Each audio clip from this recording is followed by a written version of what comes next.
Hello everyone, welcome to my channel the study squad. तो आज हम एक बहुत इम्पॉर्टेंट और इंटरेस्टिंग कॉन्सेप्ट समझेंगे जो कि है गोल बेस्ड एआई एजेंट। पिछले वीडियो में हमने rule based AI agent cover किया था। हमने रूल बेस्ड एआई एजेंट बनाया था कोड करके, बिल्कुल बेसिक्स से हमने समझा था उसको क्या होता है, कैसे वर्क करता है। तो वैसे ही आज हम गोल बेस्ड एआई एजेंट बनाएंगे कोड करके। इसको बिल्कुल बेसिक लेवल से समझेंगे। हम पहले थोड़ा थोड़ा थ्योरी पार्ट कवर करेंगे कि आपको समझ आए कि गोल बेस्ड एआई एजेंट है क्या। डायरेक्ट कोड पार्ट पर जंप नहीं करेंगे। जो न्यू कमर्स हैं उनको भी तो समझ आना चाहिए कि गोल बेस्ड एआई एजेंट है क्या। तो पहले हम थोड़ा थ्योरी समझते हैं, अपना बेस बनाते हैं, फिर हम कोड करेंगे और रियल गोल बेस्ड एआई एजेंट बनाएंगे।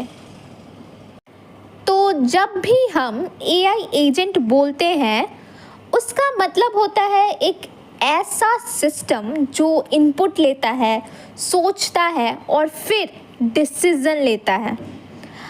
अब एजेंट्स के अलग अलग टाइप्स होते हैं, उनमें से एक होता है गोल बेस्ड एआई एजेंट। इस टाइप के एजेंट का सबसे इम्पॉर्टेंट पार्ट होता है इसका गोल, यानी इसका टारगेट। ये एजेंट बिना सोचे समझे रूल्स फॉलो नहीं करता, बल्कि ये देखता है कि मुझे क्या अचीव करना है और फिर उसके अकॉर्डिंग बेस्ट डिसीजन लेता है। सिंपल एग्जांपल से समझो। देखो, तुम शॉपिंग करने जाते हो, तुम्हारा गोल क्या होता है? तुम्हारा गोल होता है, मान लो, बेस्ट फ़ोन लेना अपने बजट के अंदर। अब तुम क्या करते हो? तुम सिर्फ एक रूल फॉलो नहीं करते, बल्कि कंपेयर करते हो कौन सा फ़ोन सस्ता है, किसकी रेटिंग अच्छी है, कौन सा वैल्यू फॉर मनी है। तुम हर ऑप्शन को इवैल्यूएट करते हो और फिर एक फाइनल डिसीज़न लेते हो। ये जो पूरा प्रोसेस है ना, ऑप्शंस कंपेयर करना, गोल को ध्यान में रखना और बेस्ट डिसीजन लेना, यही गोल बेस्ड एआई एजेंट का काम होता है। अब हम इसी कॉन्सेप्ट को कोड के थ्रू इम्प्लीमेंट कर रहे हैं।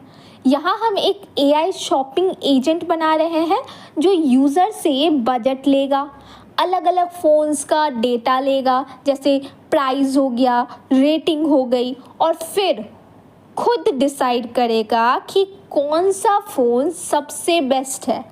यानी यूज़र को मैन्युअली सोचने की ज़रूरत नहीं पड़ेगी, एजेंट ऑटोमेटिकली बेस्ट ऑप्शन बताएगा। अब कोड का फ्लो समझते हैं बिल्कुल बेसिक से। इस तरीके से इसको हम समझेंगे जिसने पहले कभी कोडिंग नहीं भी की है ना, उसको भी समझ आ जाए। इतने बेसिक लेवल से हम इसको कवर करेंगे क्योंकि इस चैनल का मोटिव ही यही है कि जो बिगनर फ्रेंडली हो, इस तरीके से यहाँ पढ़ाया जाए। ये नहीं कि बहुत टफ वर्ड्स यूज़ करें लेकिन उसका मतलब ही नहीं समझाया, लोग इधर उधर सर्च करने लगे कि इसका मतलब क्या है, उसका मतलब क्या है। ये चैनल उन्हीं लोगों के लिए जो एकदम अच्छे से चीज़ों को समझना चाहते हैं। ये नहीं कि बस इम्प्लीमेंट कर दिया, समझ में आए या ना आए, बस काम होना चाहिए। नहीं, हर एक चीज़ को समझना है, तभी जाके आपको एडवांस लेवल पे कोई भी दिक्कत नहीं आएगी। तो चलो स्टार्ट करते हैं। सबसे पहले हम लिखेंगे import streamlit as st। इस लाइन में हम स्ट्रीमलेट नाम की लाइब्रेरी को अपने कोड में ला रहे हैं। इंपोर्ट का मतलब होता है किसी एक्सटर्नल टूल को यूज़ के लिए रेडी करना। स्ट्रीमलेट एक ऐसा पावरफुल टूल है जिससे हम सिंपल पाइथन कोड को एक वेब ऐप में कन्वर्ट कर सकते हैं। यानी जो चीज़ नॉर्मली कंसोल में टेक्स्ट के फॉर्म में आती थी, अब वो ब्राउज़र में बटन्स, स्लाइडर्स और यूआई के फॉर्म में दिखेगी।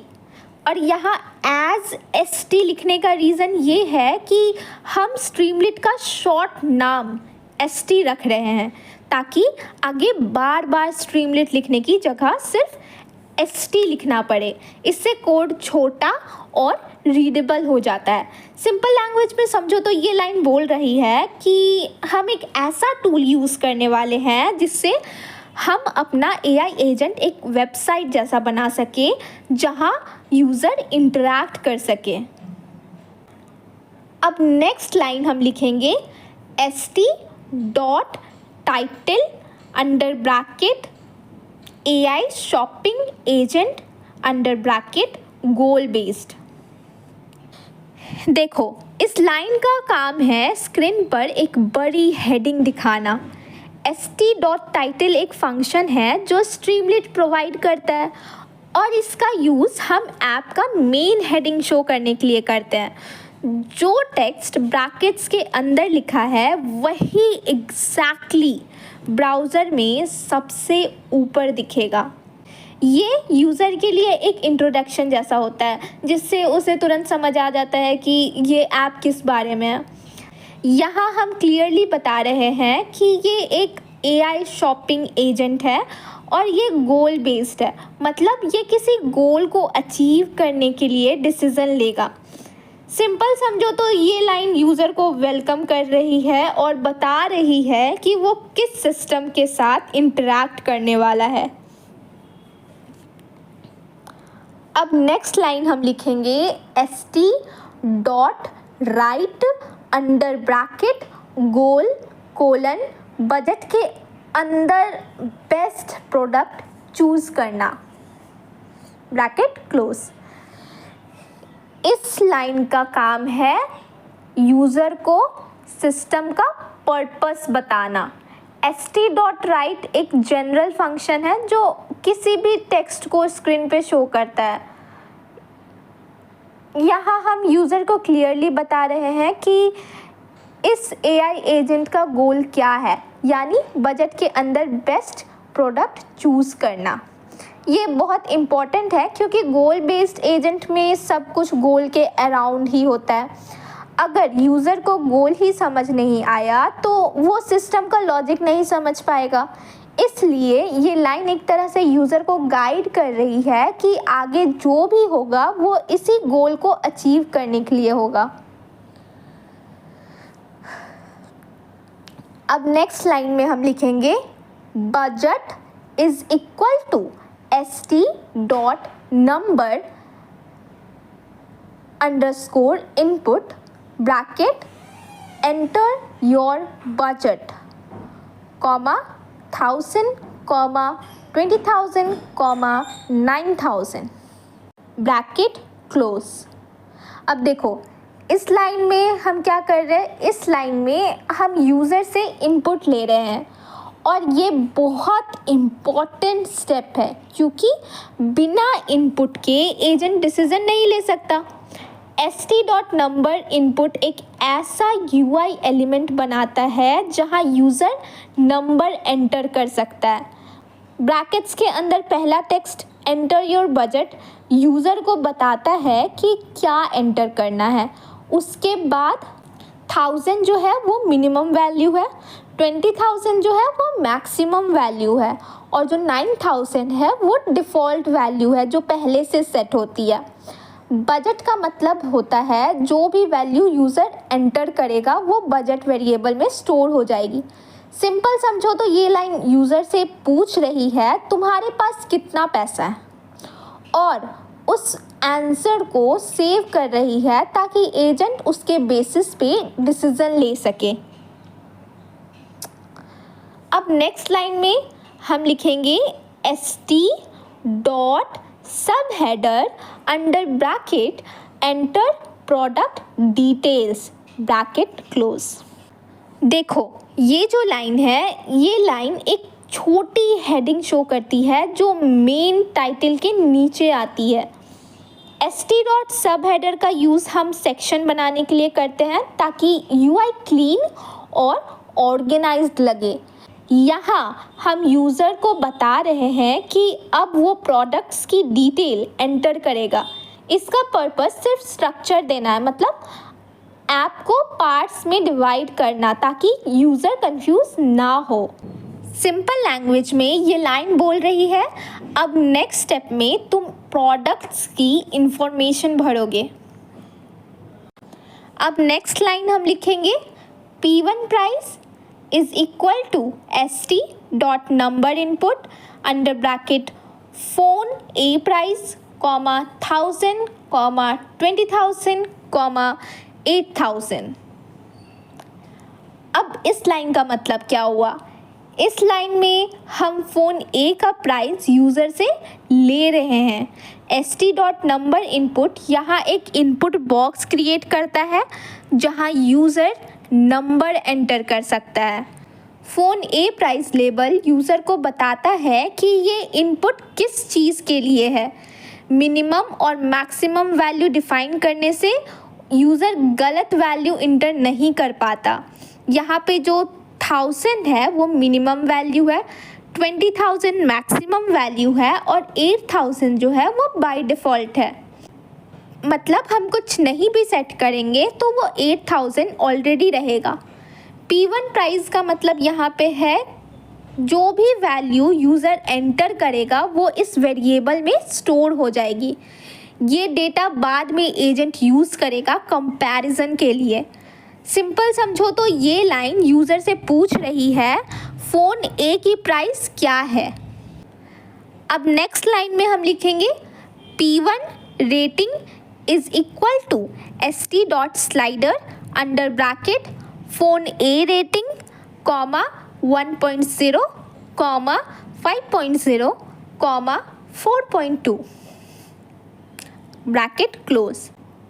अब इस लाइन में हम फ़ोन A की रेटिंग ले रहे हैं, लेकिन इस बार नंबर इनपुट के बजाय हम स्लाइडर यूज़ कर रहे हैं। स्लाइडर एक ऐसा UI एलिमेंट होता है जहां यूज़र ईजिली वैल्यू सेलेक्ट कर सकता है बाय स्लाइडिंग। यहाँ रेटिंग 1.0 से 5.0 के बीच में सेलेक्ट हो सकती है, इसीलिए 1.0 हमने मिनिमम लिया है, 5.0 हमने मैक्सिमम लिया है और 4.2 जो कि बाय डिफ़ॉल्ट होगी सेट पहले से। और P1 रेटिंग का यहाँ पे मतलब है जो भी वैल्यू यूज़र सेलेक्ट करेगा वो इस वेरिएबल में स्टोर हो जाएगी। सिंपल समझो तो ये लाइन यूज़र से पूछ रही है तुम्हारे हिसाब से फ़ोन A की रेटिंग कितनी है। बिल्कुल इसी तरीके से हम फ़ोन B की और फ़ोन C की प्राइस और रेटिंग लिखेंगे।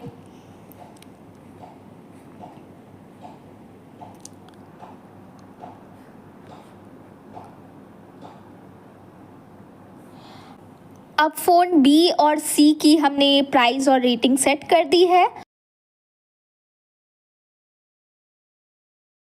अब हम नेक्स्ट लाइन लिखेंगे def choose product under bracket budget comma products bracket close colon. इस लाइन में हम एक फंक्शन बना रहे हैं जिसका नाम है चूज़ प्रोडक्ट। फंक्शन को तुम एक ऐसा ब्लॉक समझ सकते हो जो एक स्पेसिफिक काम करता है। यहाँ काम है बेस्ट प्रोडक्ट चूज़ करना, और ये जो डेफ है, डेफ का मतलब होता है डिफ़ाइन करना, यानी हम फंक्शन डिफ़ाइन कर रहे हैं। ब्रैकेट्स के अंदर बजट और प्रोडक्ट्स लिखा है, इसका मतलब फंक्शन दो चीज़ें इनपुट में लेगा, एक यूज़र का बजट और दूसरा प्रोडक्ट्स का डेटा। एंड में कोलन बताता है कि अब इस फंक्शन के अंदर जो कोड आएगा वो इसका लॉजिक होगा। सिंपल समझो तो ये लाइन बोल रही है अब मैं एक ऐसा सिस्टम बना रहा हूँ जो बजट और प्रोडक्ट्स देख के बेस्ट ऑप्शन डिसाइड करेगा। अब नेक्स्ट लाइन हम लिखने वाले हैं best product is equal to none. इस लाइन में हम एक वेरिएबल बना रहे हैं जिसका नाम है बेस्ट प्रोडक्ट। अब यहाँ पे नन का मतलब क्या है? नन का मतलब होता है अभी कोई वैल्यू नहीं है, यानी अभी तक हमें बेस्ट प्रोडक्ट नहीं मिला। ये एक स्टार्टिंग पॉइंट है जहाँ से कंपैरिजन स्टार्ट होगा। बाद में जब एजेंट को कोई अच्छा प्रोडक्ट मिलेगा तो ये वेरिएबल अपडेट हो जाएगा। सिंपल समझो तो ये लाइन बोल रही है अभी तक मैंने कोई बेस्ट प्रोडक्ट चूज़ नहीं किया है। देन नेक्स्ट लाइन में हम लिखेंगे best score is equal to 0। इसका मतलब क्या है? अब इसका मतलब ये है यहाँ हम एक और वेरिएबल बना रहे हैं जिसका नाम है बेस्ट स्कोर। इसका यूज़ कंपैरिजन के लिए होगा। हम हर प्रोडक्ट को एक स्कोर देंगे और जिस प्रोडक्ट का स्कोर सबसे ज़्यादा होगा वही बेस्ट होगा। स्टार्टिंग में बेस्ट स्कोर को 0 रखा गया है ताकि पहला प्रोडक्ट आते ही कंपेयर हो सके। सिंपल समझो तो ये लाइन बोल रही है अभी तक सबसे बेस्ट स्कोर 0 है, अब देखते हैं कौन इससे बेटर है। देन हम लिखेंगे इसके बाद for name comma details in products dot items bracket then colon. अब ये लाइन थोड़ी ट्रिकी लगती है बिगनर्स को, पर सिंपल है। देखो ये एक लूप है जो प्रोडक्ट्स के अंदर से एक एक प्रोडक्ट उठाता है। नेम में प्रोडक्ट का नेम आएगा जैसे फ़ोन ए, फ़ोन बी, फ़ोन सी, और डिटेल्स में उसका डेटा आएगा जैसे प्राइस, रेटिंग। और प्रोडक्ट्स डॉट आइटम्स में इसका मतलब ये है, और प्रोडक्ट डॉट आइटम्स का मतलब है डिक्शनरी से सारे आइटम्स एक एक करके लाना। ये लूप तब तक चलेगा जब तक सारे प्रोडक्ट्स चेक नहीं होते। सिंपल समझो तो ये लाइन बोल रही है मैं एक एक करके हर फ़ोन को चेक करूँगा। तो इसके बाद हम लिखेंगे price is equal to details under bracket price. अब इस लाइन में क्या हो रहा है? इस लाइन में हम करंट प्रोडक्ट का प्राइस निकाल रहे हैं। डिटेल्स के अंदर प्रोडक्ट की सारी इन्फॉर्मेशन होती है और उसमें से प्राइस की के थ्रू हम उसकी प्राइस ले रहे हैं। ये वैल्यू प्राइस वेरिएबल में स्टोर हो जाती है ताकि आगे यूज़ हो सके। सिंपल समझो तो ये लाइन बोल रही है इस फ़ोन की प्राइस क्या है वो निकालो। इसी तरीके से हम लिखेंगे rating is equal to details under bracket rating bracket close. बिल्कुल सेम तरीके से यहाँ हम प्रोडक्ट की रेटिंग निकाल रहे हैं। डिटेल्स डिक्शनरी में से रेटिंग की के थ्रू वैल्यू निकाल के रेटिंग वेरिएबल में स्टोर कर रहे हैं। अब एजेंट के पास दोनों चीज़ें हैं, प्राइस और रेटिंग, जिससे वो डिसीज़न ले सके। सिंपल समझो तो ये लाइन बोल रही है इस फ़ोन की रेटिंग क्या है वो निकालो। देन हम लिखेंगे if price greater than equal to budget colon. इसका मतलब क्या है? यहाँ एजेंट सबसे पहला डिसीज़न लेता है क्या ये प्रोडक्ट बजट के अंदर है या नहीं। अगर प्रोडक्ट की प्राइस बजट से कम या बराबर है तभी वो कंसिडर होगा। अगर प्राइस बजट से ज़्यादा है तो एजेंट उसको इग्नोर कर देगा। सिंपल समझो तो ये लाइन बोल रही है सिर्फ वही फ़ोन देखो जो तुम अफोर्ड कर सकते हो। देन हम लिखेंगे score is equal to rating into under bracket 10,000 divided by price bracket close. ये लाइन सबसे इम्पॉर्टेंट है क्योंकि यही एक्चुअल डिसीजन मेकिंग का लॉजिक है। यहाँ हम एक स्कोर कैलकुलेट कर रहे हैं जो बताता है कि प्रोडक्ट कितना अच्छा है। इस फॉर्मूले में रेटिंग और प्राइस दोनों को कंबाइन किया गया है। रेटिंग ज़्यादा होगी तो स्कोर बढ़ेगा और प्राइस कम होगी तो भी स्कोर बढ़ेगा। मतलब जो प्रोडक्ट सस्ता भी है और अच्छा भी है उसका स्कोर सबसे ज़्यादा होगा।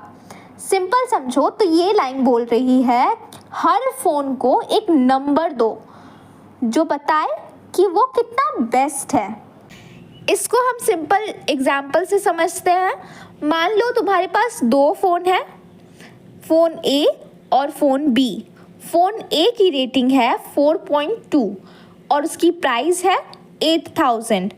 तो अब हम इसका स्कोर कैलकुलेट करेंगे। इसका स्कोर हम कैलकुलेट करेंगे तो हम लिखेंगे 4.2 into under bracket 10,000 divided by 8000 जो कि उसकी प्राइस है, इज़ इक्वल टू 4.2 इंटू 1.25। इसको डिवाइड करने पे आएगा 1.25, तो इसको इंटू करेंगे तो आएगा 5.25। तो फ़ोन ए का स्कोर हो गया 5.25। अब फ़ोन बी का स्कोर कैलकुलेट करते हैं। फ़ोन बी का रेटिंग है 3.8, फ़ोन बी का प्राइस है 6000। तो अब इसका स्कोर कैसे कैलकुलेट करेंगे? हम लिखेंगे 3.8 into under bracket 10,000 divided by 6000। तो इसको सॉल्व करने के बाद आएगा 3.8 इंटू 1.66। इन दोनों को अब इंटू करने के बाद आएगा 6.3। तो अब फ़ोन बी का स्कोर है 6.3। फ़ोन ए का स्कोर क्या मिला था हमें? 5.25 और फ़ोन बी का स्कोर हमें मिलता है 6.3। तो दोनों में से किसका स्कोर ज़्यादा है? फ़ोन बी का स्कोर ज़्यादा है 6.3। तो रिज़ल्ट में आएगा कि फ़ोन बी जो है वो बेटर ऑप्शन है क्योंकि उसकी वैल्यू ज़्यादा है, उसका स्कोर ज़्यादा है। स्कोर ज़्यादा का मतलब फ़ोन सस्ता भी है और अच्छा भी है।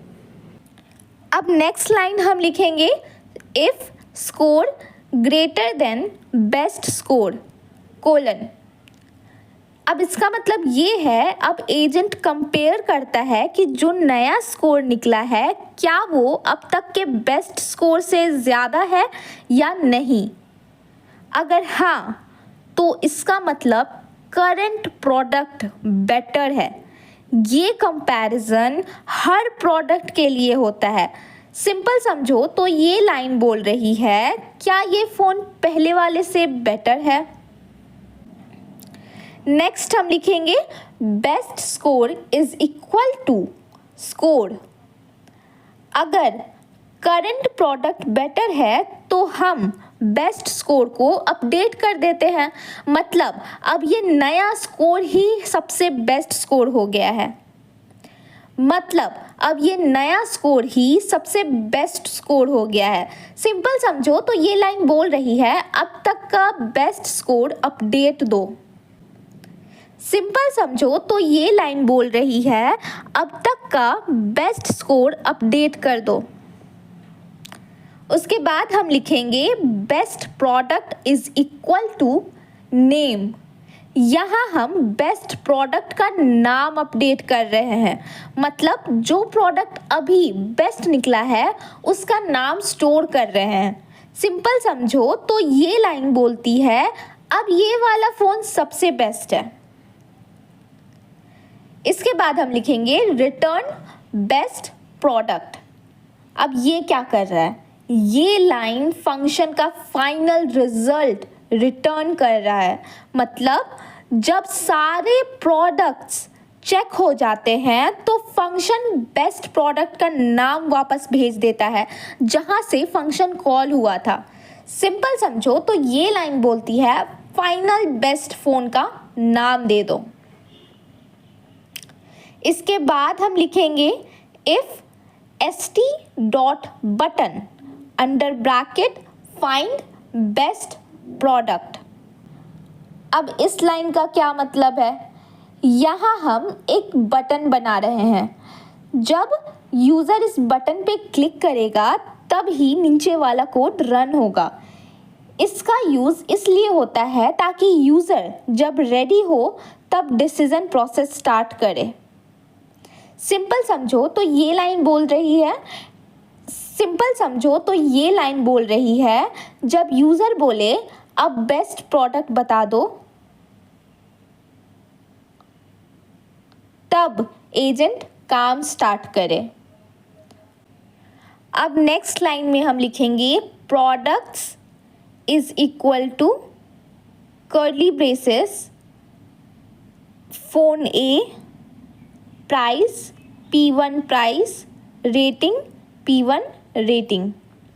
वैसे ही फ़ोन बी के लिए हम लिखेंगे phone B colon curly braces price P1 price rating P2 price. Same तरीके से फ़ोन सी के लिए लिखेंगे phone C colon curly braces price P3 price rating P3 rating, curly braces close कर देंगे। इस पार्ट में हम क्या कर रहे हैं, इस पार्ट में हम एक डिक्शनरी बना रहे हैं जिसमें सारे प्रोडक्ट्स का डेटा स्टोर होता है। हर प्रोडक्ट का नाम की होता है और उसके अंदर प्राइस और रेटिंग स्टोर होती है। ये डेटा ही एजेंट यूज़ करेगा डिसीज़न लेने के लिए। सिंपल समझो तो ये लाइन बोल रही है सारे फ़ोन्स की इंफॉर्मेशन एक जगह स्टोर कर दो।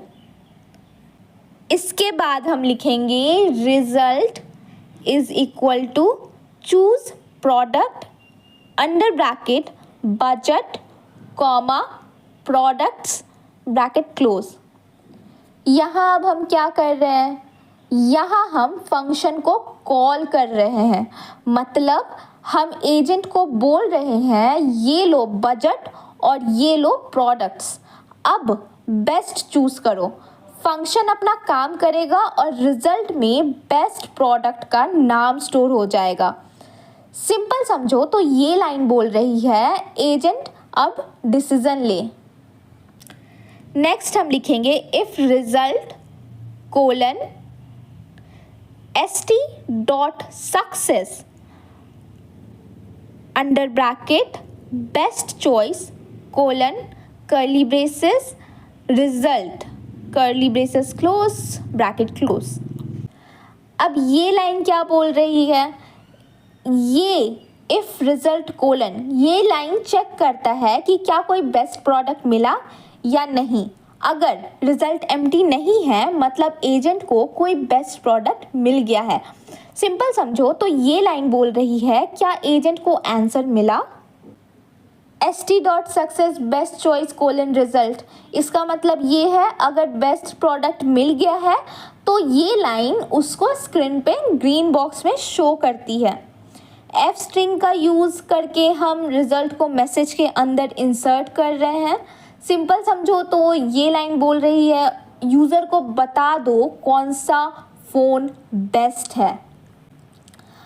अब एट द एंड हम लिखेंगे st dot error under bracket no product found within budget.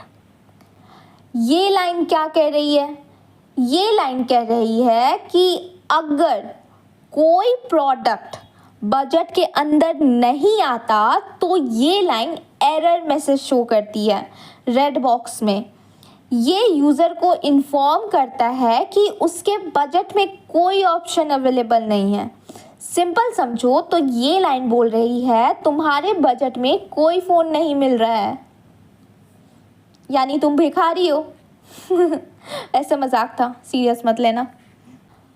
तो अब इसका आउटपुट देखने के लिए हमें टर्मिनल में जाना है और लिखना है स्ट्रीमलेट रन गोल based agent dot py, file का नाम .py। इसके बाद हम एंटर करेंगे। अब ये देखो ये रहा हमारा आउटपुट। यहाँ पे हम अपना बजट सेट कर सकते हैं, फ़ोन ए का प्राइस सेट कर सकते हैं, फिर फ़ोन बी की प्राइस भी सेट कर सकते हैं, रेटिंग सेट कर सकते हैं, फ़ोन सी की रेटिंग और प्राइस सेट कर सकते हैं और हम डिसाइड कर सकते हैं कि कौन सा फ़ोन बेस्ट है इन तीनों में। देखो